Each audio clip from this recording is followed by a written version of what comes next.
E aí, pessoal, tudo bem? Aqui é o Frajola, de novo, mandando um salve para vocês. Espero que estejam todos tranquilos, estejam todos bem, tá? Eu tô aqui na quarentena, trabalhando, né, junto com vocês aí também, pra gente manter a nossa preparação para a prova, tá? Olha só, eu e Silvia tivemos a ideia de, quando a gente conversava lá, a gente teve a ideia de fazer para vocês aí, pessoal da UNB, vai fazer o UNB, a resolução da prova do ano passado. Sei que muitos já fizeram, muitos já olharam, mas sempre tem dúvidas, estavam chegando algumas dúvidas para nós, então a gente preferiu fazer essa gravação até para ajudar vocês, tá bom? Então eu vou fazer essa primeira parte de literatura e também a de redação, tá? A gente vai analisar uma redação lá que tirou 10 na UNB, e aí eu vou mais ou menos comentar com vocês o porquê dela ter tirado 10, enfim, mostrar as coisinhas todas para vocês. E a Silvia vai fazer os itens de gramática, que vocês também vão receber esse vídeo aí em breve, tá bom? Então, olha só, a prova da UNB, essa última, foi uma prova ok, certo? Ela não foi uma prova exatamente difícil, na verdade ela estava de fácil para médio. Foi uma prova em que a parte de português veio bem separadinha, tinha lá Guimarães Rosa, Graciliano e Gonçalves Dias e uns outros itens perdidos, tá? Mas basicamente você tinha esses blocos aí, certo? E a gente tinha, bom, pra gente começar, né, não se alongar muito, eu coloquei aqui esse slidezinho pra gente poder escrever, tá? Poder ir e voltar, poder fazer alguns comentários, tá bom? Então, tinha lá no começo da prova o Guimarães Rosa, com o Grande Sertão Veredas, certo? Bom, Grande Sertão Veredas, muitos devem se lembrar, é aquele livro em que você tem a narração, eles tem um cara contando a história da vida dele, um cara do interior de Minas, um cara que foi jagunço, hoje é fazendeiro, então eu tenho toda a realidade do sertão mineiro. Inclusive, quando falar de Guimarães Rosa, lembra disso aí, tá? Sertão mineiro, que é diferente do sertão nordestino. Isso é um pega recorrente nas provas, beleza? Bom, e aqui tem um trecho na sua prova que a gente vai dar uma lida rápida para depois ver os itens, ok? Então vamos lá. De mim, pessoa, vivo para minha mulher, que tudo modo melhor merece, e para a devoção. Bem querer de minha mulher foi que me auxiliou, rezas dela, graças. Amor vem de amor, digo, em de Adorim, penso também, mas de Adorim é minha neblina. Então já nesse primeiro parágrafo você já consegue perceber uma peculiaridade na linguagem do Rosa, né?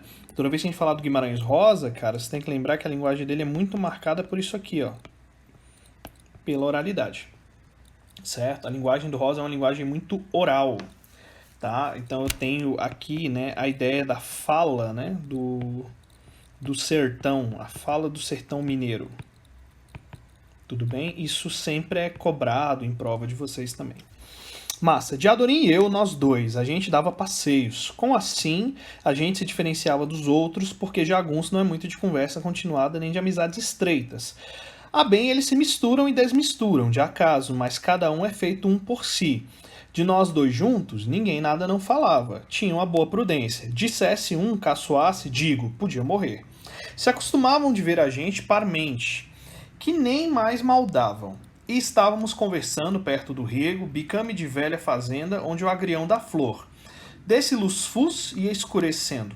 De Adorim acendeu um foguinho. Eu fui buscar sabugos. Mariposas passavam muitas por entre as nossas caras e besouros graúdos esbarravam. Puxavam uma brisbisa. O ianço do vento revinha com o cheiro de alguma chuva perto. E o chiim dos grilos ajuntava o campo aos quadrados. Por mim, só de tantas minúcias não era o capaz de me alembrar, rastro dele para sempre em todas essas quisquilhas da natureza. Sei como sei, som como sapos sorumbavam. De Adorim, duro sério, tão bonito no relume das brasas. Quase que a gente não abria a boca, mas era um delém que me tirava para ele, o irremediável extenso da vida. Por mim, não sei que tontura de vexame, com ele calado, eu a ele estava obedecendo quieto. Então, há um relato aqui da relação ali dos dois, do momento dos dois andando juntos, ficando juntos no sertão. Não vou me alongar, né, na narrativa, no enredo, para que vocês não tenham spoilers aí, tá? Depois vocês vão ver com calma na aula de literatura isso, certinho? E olhando esses textos também, só para não passar em branco, lembra que toda vez que falar de Guimarães Rosa, deixa eu colocar isso aqui para vocês, ó, Guimarães Rosa. Eu falei da linguagem. Guimarães Rosa é o grande nome da nossa literatura quando o assunto são neologismos, tá? O que são neologismos, professor? São palavras inventadas. Ele é um grande criador de palavras. Certo? Vamos lá então? Vamos aos itens? Eu mantive a numeração da prova para facilitar para vocês, tá? Então vamos na sequência bonitinho aí, até porque vocês vão ver que nesse mesmo texto tem um bloco só de gramática. Tá? E aqui eu estou fazendo de literatura e interpretação. Certinho? Então vamos lá. A expressividade literária do texto baseia-se, entre outros elementos, na precisão com que o mundo natural é descrito pelo autor. Bom, por se tratar de literatura, eu vou ver aqui que a precisão não é exatamente um requisito da literatura. A expressividade literária do texto aqui, ela está muito baseada na linguagem. Esse item é errado, tá? Vamos marcar isso aqui juntos. Vou colocar aqui, ó, esse item é errado. Tudo bem? Então a gente tem aqui, deixa eu arrumar essa canetinha aqui para vocês rapidinho, só. Então a nossa expressividade aqui, a expressividade literária do texto, tal qual ele fala, ela tem muito a ver com a linguagem que o Rosa utiliza. Com a linguagem mais poética, com a linguagem mais sonora, com o ritmo, com uma série de coisas, tá? Então esse item está errado.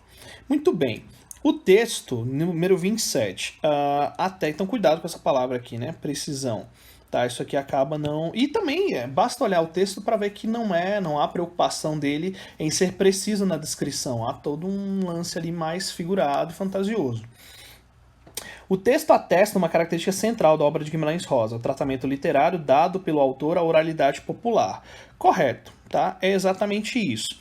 O Guimarães Rosa pega a fala do povo, vamos pegar o marca-texto aqui, tá? Oralidade popular, ele pega a fala do povo, tudo bem? E faz um uso literário disso, ou seja, não é só que ele coloca no papel o modo como a galera do sertão fala, não, ele usa isso em função do texto. Então isso torna o texto dele muito mais expressivo, isso de alguma maneira ajuda a responder o anterior, tá bom? Beleza, no texto 27, correto, 28. No texto apresentado de caráter narrativo, o personagem narrador não está implicado nos fatos. Isso aqui confundindo aqui. Isso aqui é errado, galera. Por quê? Basta eu ver, vamos voltar aqui rapidinho, que a minha narrativa é em primeira pessoa. Ó, eu vivo para minha mulher, Diadorim e eu, nós dois. Então, como ele não está implicado, certo? O narrador aqui, né, ele é um narrador personagem. Então, isso aqui está errado. No Grande Sertão Veredas, eu tenho um narrador personagem.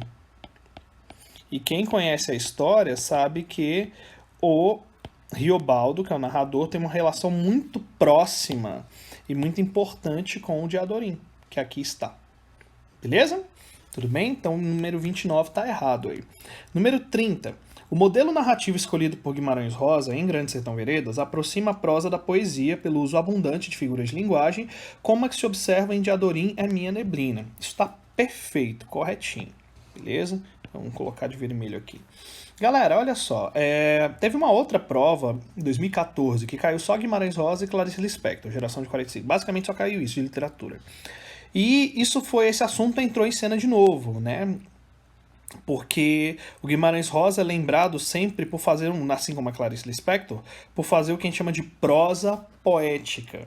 Tá? Ou seja, ele escreve em prosa, ele escreve, né, histórias, narrativas, mas elas vêm justamente trazer para nós, elas vêm carregadas de características da poesia, tá? Com sonoridade, linguagem, tá? As figuras de linguagem, como Diadorim é minha neblina. Que figura de linguagem é essa daqui, aproveitando? É a mãe de todas elas, né? E quando ele fala Diadorim é minha neblina, isso aqui é uma metáfora. Essa é uma comparação implícita, tá? Beleza? Tudo bem? Então, dá uma olhada nisso aí, certo? Você vai ver que tem um como implícito aqui. Então, o item 30 está correto. Item 31.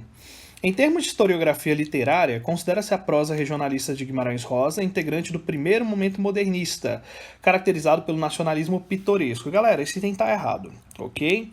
A UNB, ela com frequência traz para vocês itens sobre gerações. Né? A gente tem dois momentos da literatura aí famosos que são divididos em gerações. Eu tenho o romantismo e tenho o modernismo, tá? Cada um com 3 aí, basicamente. E ela troca os caras de vez em quando, tá? O Guimarães Rosa, ele é um escritor que pertence à geração de 45, beleza? Junto com a Clarice Lispector. E ele não é, portanto, da primeira, ele seria da terceira fase do modernismo. tá? A UNB prefere chamar de geração de 45, mas alguns chamam de terceira fase, belezinha? E há um outro erro aqui também. O modernismo da primeira fase, ele não é marcado pelo nacionalismo pitoresco. Nacionalismo pitoresco é característica do romantismo, beleza? O primeiro tempo do modernismo, vou marcar aqui agora de verde, o primeiro tempo do modernismo, ele é marcado por um nacionalismo crítico. Vou puxar aqui para baixo, tá bom? Quando a gente falar de pitoresco, lembra que é romantismo, tá? É essa coisa mais superficial. Belezinha? Então o item 31 está errado. E aí eu pulei para o 39, que também fala aí de interpretação, literatura. O último período do texto é um exemplo de linguagem denotativa em meio a tantos recursos linguísticos e poéticos inovadores que permeiam a linguagem do Guimarães Rosa. Esse item é um pouquinho chatinho, um pouquinho difícil. Vamos ao último período do texto, olha só. Se for levar ao pé da letra, o último período do texto é por mim, né? Vamos marcar aqui de amarelo. Ó, o último período seria esse. Por mim não sei que tontura de vexame, com ele calado, eu a ele estava obedecendo quieto. Tudo bem? Isso parece, a princípio, a mera descrição de uma cena, tá? A mera descrição de uma cena. Só que eu tenho uma linguagem figurada aqui, tá? O não sei que de tontura de vexame que vem na continuidade do que você tinha antes, tá? Quase que a gente não abria a boca, mas era um delém que me tirava para ele o irremediável extenso da vida. Certo? Então ele está falando aqui de uma maneira metafórica de quando, né, de como a figura do Diadorim prendia ele, de como a figura do Diadorim atraía ele, certo? E aí o item falou o seguinte, que é um exemplo de linguagem denotativa. Não, não é, tá? Não é, esse item está errado, não é linguagem denotativa. Tudo bem? Essas linguagens se mesclam nos textos, vou colocar aqui embaixo o erradinho, tá? Elas se mesclam no texto, mas predomina nesse tipo de texto, no rosa, na literatura, a conotação. Que é a linguagem, mais que a linguagem figurada, é a linguagem com várias possibilidades de leitura, né? Várias possibilidades de reflexão, certo? Várias possibilidades de sentido, uma linguagem mais subjetiva que a gente chama. Beleza? Tudo bem? Bom, massa. Aí eu vou adiante, né, bloco do Guimarães Rosa, ok, e me deparei com o Vidas Secas, tá? Vidas Secas, Vidas Secas. O Graciliano Ramos, né, o velho Graça, vamos colocar aqui um pouquinho maior, né? O Graciliano Ramos, ele é um cara que está na chamada segunda fase, né? Ou segunda geração do modernismo. Segunda fase modernista, que é a da geração de 30, tá? E o Vidas Secas está lá ilustrando isso. Vidas Secas é um livro que sempre cai em prova, né? Enfim, é um dos clássicos da literatura. E aqui a prova nem explorou tanta parte de literatura, mas tá lá o Vidas Secas colocando lá, marcando presença para nós. Então olha só, Fabiano recebia na partilha a quarta parte dos bezerros e a terça dos cabritos, mas como não tinha roça e apenas se limitava a semear na vazante uns punhados de feijão e milho, comia da feira, desfazia-se dos animais, não chegava a ferrar um bezerro ou assinar a orelha de um cabrito. Consumidos os legumes, roídas as espigas de milho, recorria à gaveta do amo, cedia por preço baixo o produto das sortes. Resmungava, resingava, numa aflição, tentando espichar os recursos minguados. Engasgava-se, engolia em seco. Transigindo com o outro, não seria roubado tão descaradamente, mas receava ser expulso da fazenda, e rendia-se. Pouco a pouco, o ferro do proprietário queimava os bichos de Fabiano, e quando não tinha mais nada para vender, o sertanejo endividava-se. Ao chegar à partilha, estava encalacrado e na hora das contas davam-lhe uma ninharia. Bom, aqui, meus caros, vocês têm uma retratação nessa cena do Vidas Secas. A gente lembra muito da seca, da miséria, da fome, mas há a questão social aqui muito evidente do trabalhador explorado. Tá? Então a gente vai perceber, cara, né? Ó, o sertanejo endividava-se porque ele precisa ficar pegando antecipações de salário com o patrão para poder suprir as despesas, já que ele ganha muito pouco. E aí, quando chega a época de receber o salário, ele recebe menos ainda.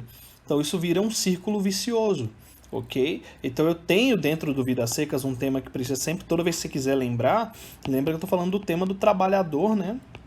Certinho, do trabalhador explorado. Certo? O trabalhador explorado. certo? A exploração do trabalhador, isso está lá para nós, está muito bem colocado aqui, né? As várias dimensões do problema da seca, tá? Isso aqui pode lembrar também a ideia do trabalho escravo, se você também quiser. Pode colocar isso dessa outra maneira também, beleza? Isso é algo que no Vidas Secas está muito bem colocado. E, para não passar em branco também, lembra que o Vidas Secas é aquele livro do Graciliano Ramos? Isso não vai ser questão aqui da prova, tá? Mas ele é o livro que é narrado em terceira pessoa. Por que o professor Frajola está falando isso aqui para vocês? Porque os outros livros principais do Graciliano são narrados em primeira pessoa, tá? O Vidas Secas, não. Tudo bem? Beleza? Então, massa. Tem aqui alguns itens, vamos dar uma comentada, vamos ver aí o que foi cobrado. Eu vou até entrar um pouquinho no terreno do Jesus do Flávio aqui, mas é só para resolver o item, tá? Nada demais. Depreende-se do texto apresentado que o salário de Fabiano é o limite para a precária subsistência de sua família, tornando-o preso ao patrão por dívidas. No caso, trata-se de uma situação análoga, né, à escravidão. Ou seja, você não tem formalmente o regime escravo, beleza? Você não tem formalmente a estrutura da escravidão, entretanto, a situação dele é análoga, ele está preso a isso, beleza? E aí vou destacar de azul aqui o depreende-se. Lembra que quando a gente fala de interpretação de texto, cara, o depreende-se indica para nós o que? Uma inferência, certo? O que é uma inferência, Frajola? Uma inferência é algo que é uma informação implícita, ou seja, o texto não me disse, tá, isso claramente, mas os elementos que ele me apresentou me permitem chegar a essa conclusão.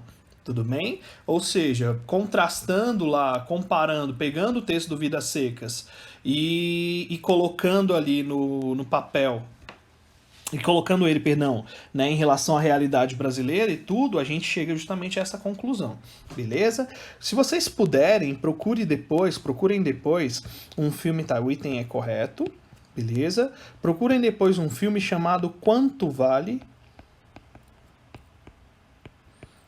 ou É por Quilo.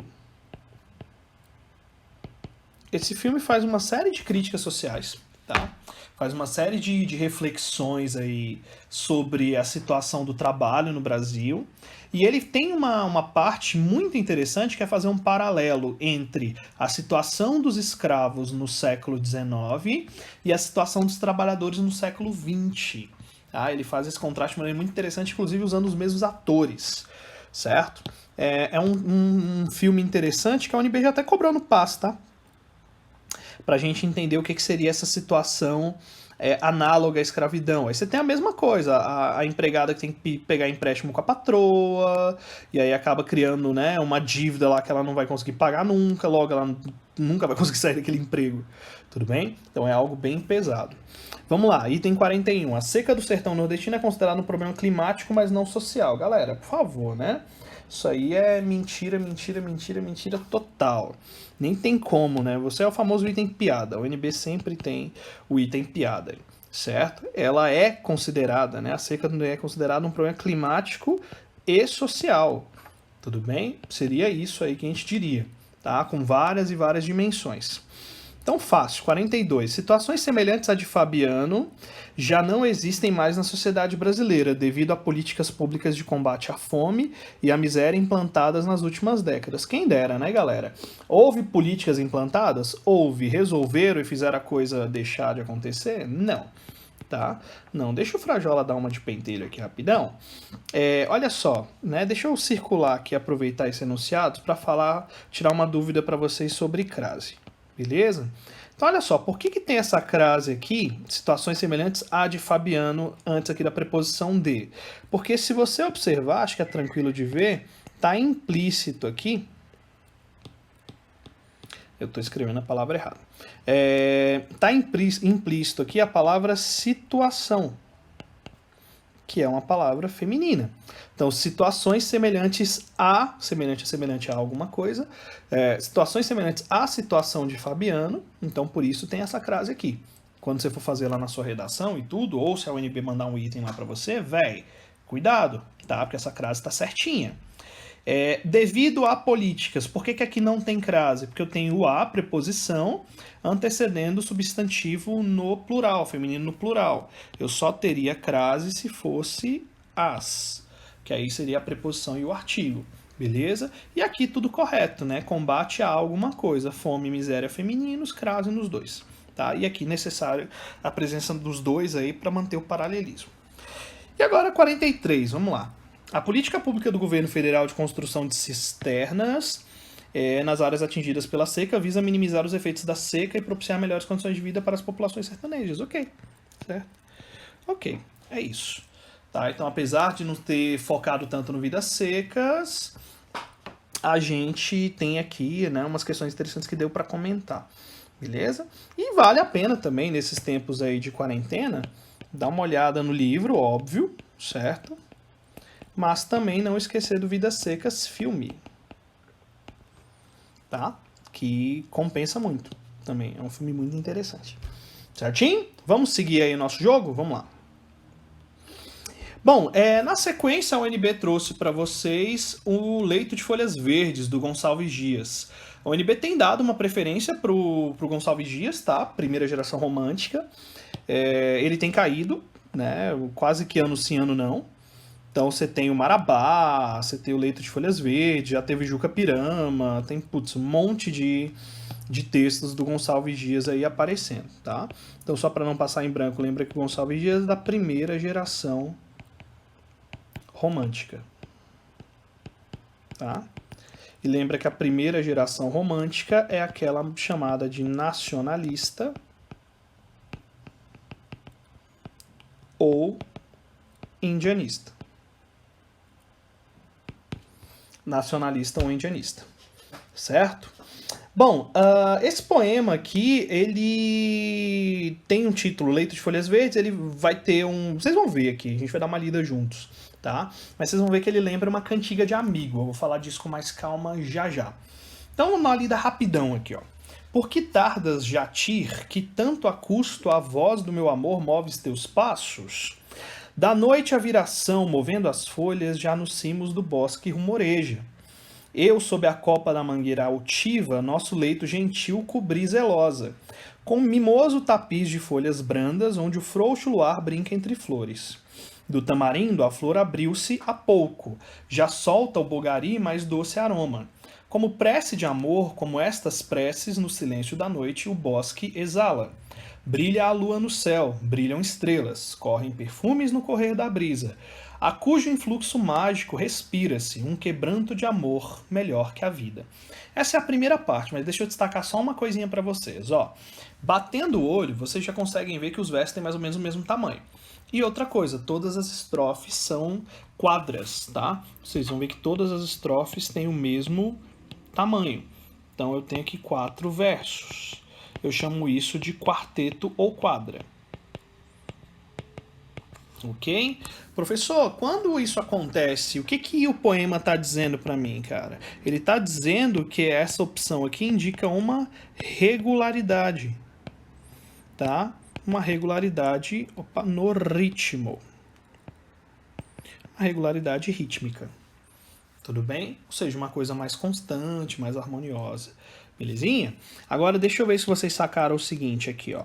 Vamos colocar de verde aqui. Existe um vocativo, jatir. O meu eu lírico tá falando com alguém, né? O jatir tá longe e ela tá perguntando, já entreguei aqui, né? E o eu lírico tá perguntando por que ele não volta, certo? Aí aqui na segunda estrofe ela fala assim, ó. Eu, vou colocar aqui de azul. Sob a copa da mangueira altiva, nosso leito cobri zelosa. Eu fui zelosa quando cobri o nosso leito.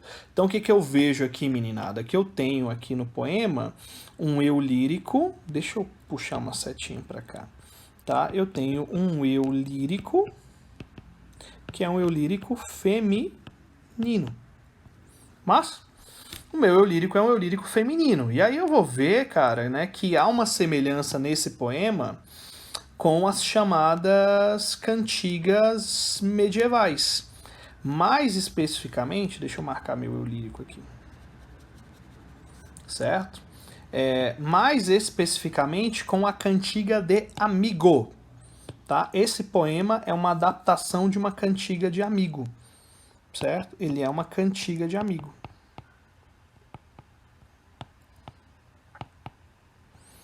Vamos falar assim, adaptada.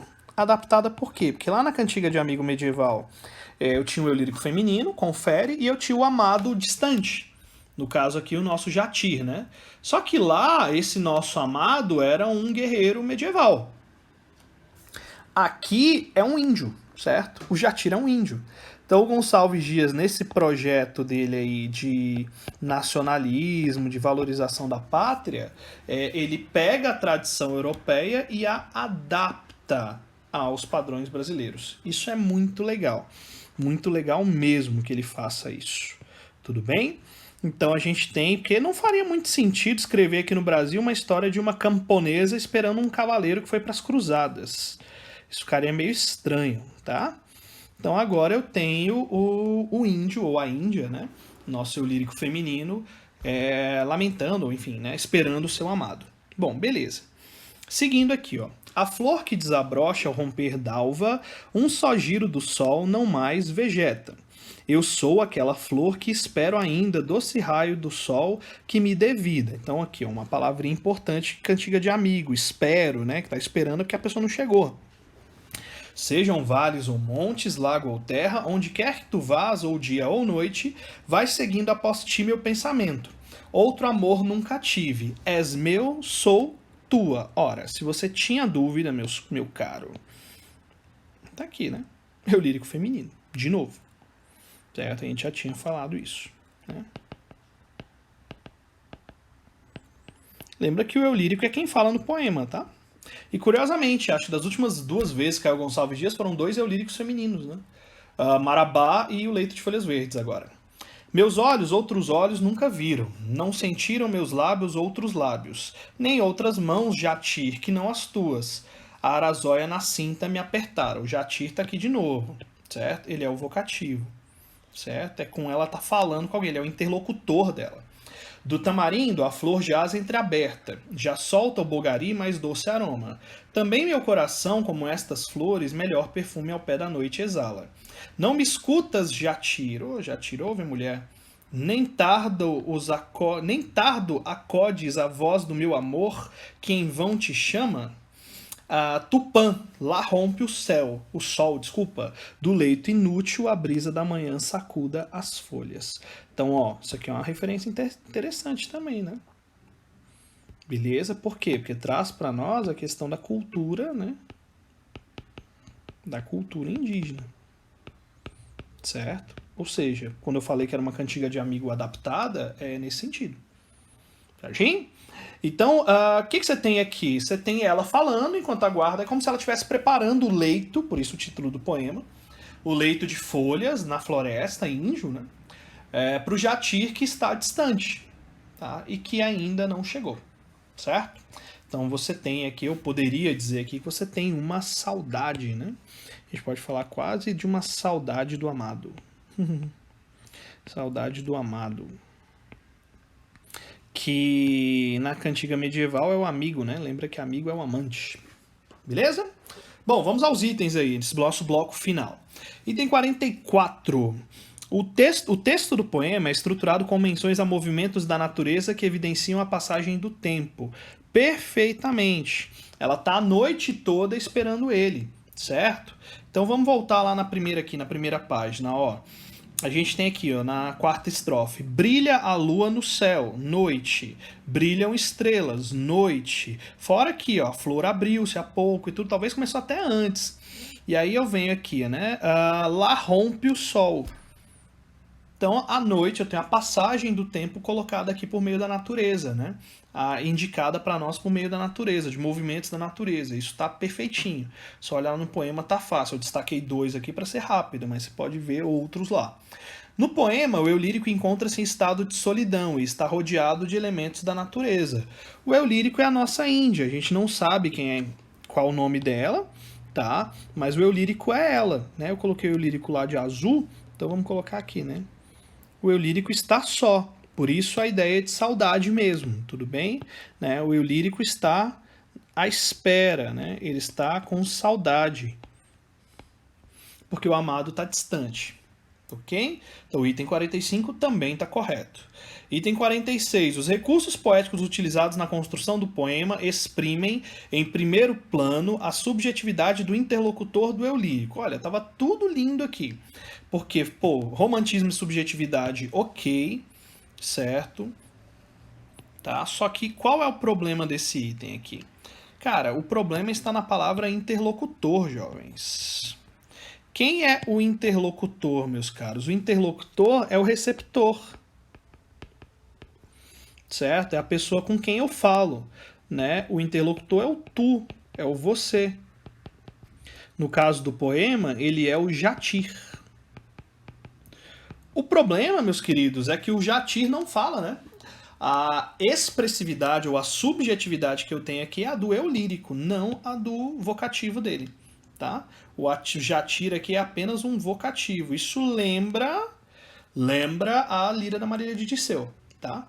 O interlocutor aqui é apenas um vocativo, ou seja, não há expressão dele, do que ele sente, do que ele pensa, não. Tá? Então esse item 46 está errado. Belezinha? Item 47. Depreende-se do texto que o eu lírico é originário de povos não indígenas do Brasil. O depreende-se está correto, tá? E por que o depreende-se, igual a gente tinha falado no bloco anterior aí? Cara, isso não está escrito no texto explicitamente, ou seja, em nenhum momento fala eu sou um índio, ou eu sou uma índia. Mas, cara, Tupã, o próprio Jatir, o nome, os elementos todos me permitem, lembra, que depreender é fazer uma inferência, né? Ou seja, os elementos do texto me permitem chegar a essa conclusão, certo? Então isso está... Agora, peraí, que eu acho que eu comi mosca, tá? É dos povos indígenas, né? Não é? Eu tô aqui fazendo toda uma explicação e esquecendo da palavra mais importante. Mentira, né? Eu tô falando aqui, mas no sentido oposto. Então deixa eu apagar isso aqui, gente, né? O professor comendo mosca, acontece. O item tá errado. Ele é dos povos indígenas, ok? Então eu tava fazendo a explicação correta, mas o item tava afirmando o oposto. Então, tá tudo muito claro, né? Tupã, né? Aqui, ó. Tupã, lá rompe o sol do leito inútil, a brisa da manhã sacuda as folhas, tá? Então, quando eu penso século XIX, floresta e tudo, eu não vou imaginar o homem branco nem o negro, certo? Ainda mais com referência a Tupã. Então, o item está errado. 48. Constata-se uma simbiose entre a subjetividade do eu lírico e as manifestações do mundo natural, como comprovam os versos. Também meu coração, como estas flores, melhor perfume ao pé da noite exala. Então, essa é uma característica do romantismo que a UNB cobra quando cai o Iracema, que a UNB cobra quando cai o romantismo, primeira geração de modo geral, o indianismo de modo geral. A ideia do índio tá integrado à natureza, certo? O índio integrado à natureza. Então, o romântico ele não vai usar somente a natureza como cenário, igual eu falei para vocês lá numa aula aí. Mas, cara, ele vai trazer a ideia de que o índio e a natureza fazem meio que parte um do outro, constitui uma coisa só, por isso que ele fala de simbiose aqui em algum momento aqui, né? Ok? E aí, de alguma maneira, a natureza vai correspondendo àquilo que o eu lírico está sentindo, seja nesse poema, seja em outros. Tá bom? Bom, então o item está corretíssimo, ok? E toda vez que falar de romantismo, lembra disso. O poeta 49 explora em seu texto ritmos e sonoridade da natureza em versos que primam pela regularidade métrica do decassílabo. Regular já era, eu já falei isso para vocês, ó. 4, 4, 4, 4, 4. Beleza? Só que aí ele usou uma palavrinha mágica aqui, ele usou a palavra decassílabo. Eventualmente vai aparecer um item desse na UNB, tá? Já vou adiantar, ele é certo. É importante destacar isso, ele é feito para ser certo, ele tem cara de certo, ok? Ele não estaria errado pela métrica do verso, não. Agora, olha só, quando você se deparar com a necessidade de fazer o que a gente chama de escansão, que eu vou fazer aqui agora para você, pensa no seguinte. Cara, como o poema, olha só, você tá vendo que todas as estrofes dele têm o mesmo tamanho. E só batendo o olho, você vai ver que os versos também são mais ou menos do mesmo tamanho. Ok? Tanto aqui quanto aqui. Então, meus queridos, o que vocês vão perceber, né? que a partir do momento que eu souber qual é o tamanho do primeiro verso, isso vai se manter nos demais. Até para reforçar a regularidade. Não faria sentido que o cara... Não é que não seja impossível, mas é mais lógico imaginar que ele deixou tudo regular nas estrofes e também nos versos. Isso é o mais comum. E aí ele falou, a prova falou de decassílabo. Vamos lá. Vamos pegar esses dois versos aqui, ó. Também meu coração, como estas flores, melhor perfume ao pé da noite exala. Isso aqui são os versos 31 e 32. Eu vou usar essa parte aqui, vou dar um pequeno zoom aqui para vocês, tá? Pra gente lembrar de versificação. Então, como que funciona a parte de versificação? Eu vou fazer uma divisão silábica, como se fosse uma divisão silábica. Então, uma sílaba, duas sílabas, 3, 4, 5, 6, 7. Aí, olha só, se eu fosse fazer uma divisão silábica tradicional, eu ia passar a régua aqui. Mas eu não vou fazer, não. Vou fazer isso não. Por quê? Porque quando a gente está fazendo a escansão, que é o nome que eu dou para isso, e uma palavra terminar em vogal e a outra começar em vogal, a gente vai juntar isso numa sílaba só. Tá? Então esse como estas aqui é uma sílaba só. Aí eu tenho mais uma aqui e eu vou contar somente até a última sílaba tônica. Professor, o que é a última sílaba tônica? É a última sílaba forte. Ok? E na palavra flores, a sílaba tônica é flor. Então isso aqui, ó, saiu. Beleza? Vamos dar uma contada? Eu tenho 1, 2, 3, 4, 5, 6, 7, 8, 9, 10. Opa! Aqui eu já te dou uma dica. O primeiro tem 10, todos os outros terão, tá? Mas eu vou fazer com o de baixo só para não passar em branco, mas a resposta já está aqui para nós. Beleza? E aí eu vou ter aqui, ó, melhor, 1, 2, perfume, ó o que eu falei, perfumeal, pé da noite, vogais iguais sempre vou juntar e conto até a última sílaba tônica, né? Da palavra exala é usar. Então eu vou ter 1, 2, 3, 4, 5, 6, 7, 8, 9 e o 10 aqui, ó. Se por um acaso você não acreditar no Frajola, eu sugiro, fica à vontade, para fazer a escansão de todos os versos. E aí você vai ver que todos eles são decassílabos, tá bom? Então o item está correto. Vamos passar aqui. Isso foi o 49. Vamos ao item 50. No que se refere à escolha vocabular, percebe-se que o poeta rejeita de forma programática palavras que integram o léxico culto, buscando aderir ao vocabulário de línguas indígenas. Tem essa rejeição não, tá? O poema, vocês vão ver que tem uma linguagem que não é também das mais simples. Tem termos indígenas? Tem, mas também não é das mais simples. Eu tenho aqui a opção pelo tu, né? Porque tardas, já nos cimos do bosque, rumoreja, a copa da mangueira, certo? Mimoso tapiz, mimoso tapete de folhas brandas. Então não, cara, não tem uma rejeição não. O Gonçalves Dias, muito pelo contrário, tem até uma linguagem meio erudita às vezes, certo? Então não rejeita não, tá? Ele usa, né? Ele aproveita, ele adere. Então massa. Item 51. Quanto à temática geral e à ambiência do poema, a ambientação, o texto representa a estética romântica indianista brasileira, sem maiores dúvidas, tá? Então, só para não passar em branco, primeira geração. É exatamente isso. Ok, como comprova o poema, os elementos naturais no âmbito do romantismo brasileiro não se prestaram à caracterização dos aspectos formadores da identidade nacional. Cara, mentira, mentira, mentira deslavada. E esse item facilmente se torna um item para você estudar para a prova quando você tira esse não. Certo? O romantismo, no romantismo, a natureza, a representação da natureza, do índio, tudo isso tem a ver com a identidade nacional.